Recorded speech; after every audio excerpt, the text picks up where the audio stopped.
Malheureusement, il ne peut pas être organisé si on n'a pas des gens derrière.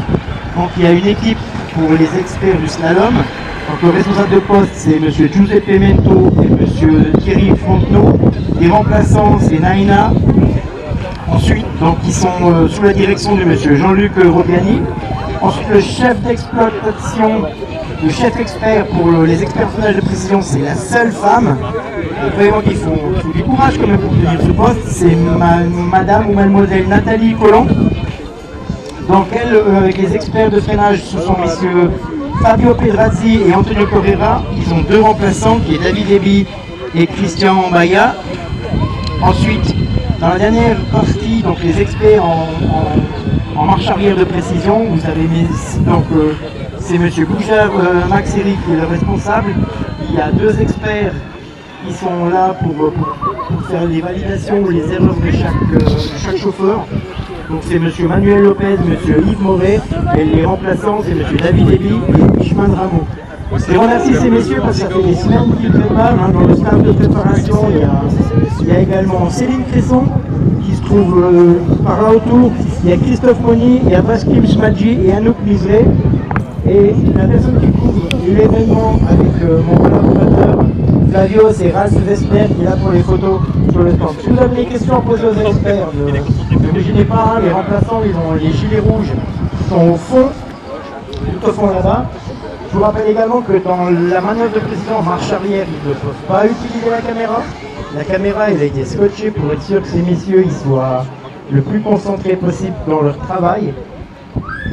Et ces chauffeurs, pour avoir vu déjà il y a 2 ans ici les manœuvres et les précisions qu'ils font, ils ont vraiment un minimum de place, c'est-à-dire un peu moins de quelques centimètres.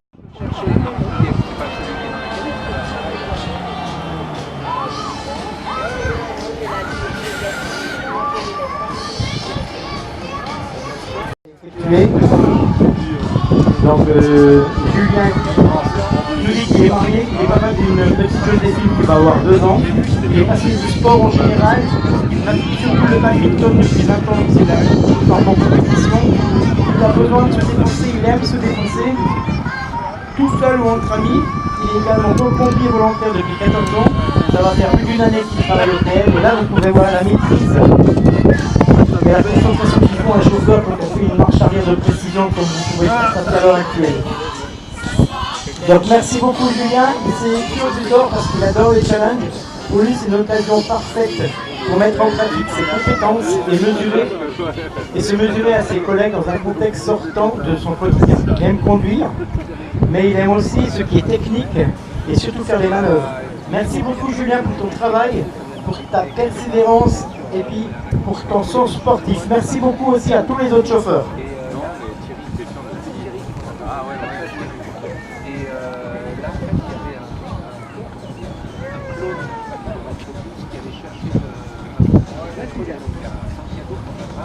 Puisqu'il s'agit de manœuvrer un bus auto-école.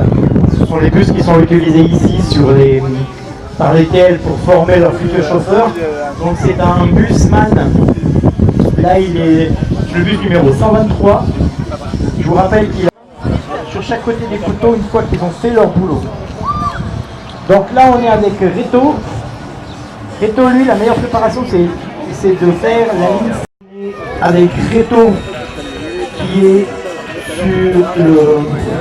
sur la presque fin du parcours. Donc vous pouvez imaginer la concentration qu'il faut avoir tous les jours, et puis cet esprit combatif de mener un monstre pareil, un de ces véhicules man. Et puis souvent ils ont des véhicules beaucoup plus grands.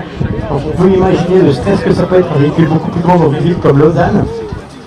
Ces chauffeurs professionnels, je leur tire mon chapeau parce que moi j'ai déjà essayé de prendre des véhicules en ville de Lausanne. J'arrive pas à avoir les yeux partout. Ce doit être des fois des extraterrestres pour réussir à tenir tous les angles de ce car, de ce but carrément.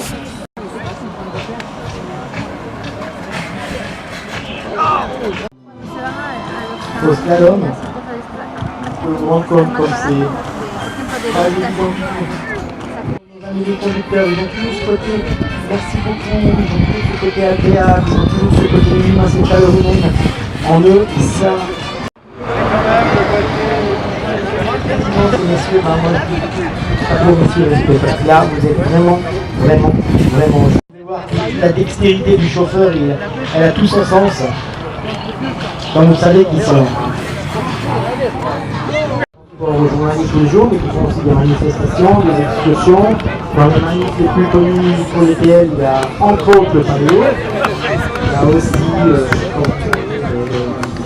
toutes les expositions qui ont lieu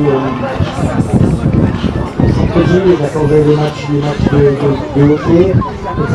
Donc l'ETL, ils s'organisent toujours de façon à pouvoir faciliter le déplacement des gens qui vont voir différentes manifestations.